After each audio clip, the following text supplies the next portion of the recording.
Middle পার্টে বা middle ফ্রেমে যে টেপ গুলা থাকে, সাদা টেপ গুলা, আর এটা কি করি আমরা, এই যে এটা আমরা উঠিয়ে ফেলে দিই। এটাও মূলত উঠিয়ে ফেলে দিলেন, কিন্তু আপনি যখন ডিসপ্লে লাগাবেন, ডিসপ্লে লাগানোর পরে দেখবেন যে আপনার টাচ একটু স্লো কাজ করতেছে, বা আপনার টাচ উল্টাপাল্টা কাজ করতেছে, এরকম একটি প্রবলেম ফেস করতে পারেন। আর এটা মূলত আপনি তখন খুলতে পারেন যখন আপনি মার্কেটে টিএফটি ডিসপ্লে গুলো লাগাবেন, এ ধরনের একটু মোটা ডিসপ্লে লাগাবেন।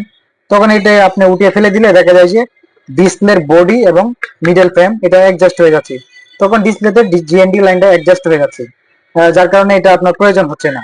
আর এটা যখন আপনি স্লিম একটু ভালো সাইজের ডিসপ্লে লাগাবেন বা ভালো কোয়ালিটির ডিসপ্লে লাগাবেন, তখন ডিসপ্লে একটু স্লিম হয়ে থাকে। আর যখন এই আপনার এই ট্যাবগুলো প্রয়োজন ডিসপ্লেকে জিএনডি লাইনে সাহায্য করার জন্য, আর তখন যদি আপনি এই ট্যাব গুলো ফেলে দেন উঠিয়ে, তাহলে কিন্তু আপনার ডিসপ্লে প্রবলেম হতে পারে, যেমন টাচ একটু কম কাজ করবে, বা টাচ উল্টাপাল্টা কাজ করবে। এই ধরনের ভিডিওটা ভালো লাগলে ভিডিওতে একটু লাইক করে যাবেন এবং পেজটিকে ফলো করতে বলবেন না। এই পর্যন্ত ভালো থাকবেন, পরবর্তী ভিডিওর জন্য অপেক্ষা করুন। ধন্যবাদ, আসসালামু আলাইকুম।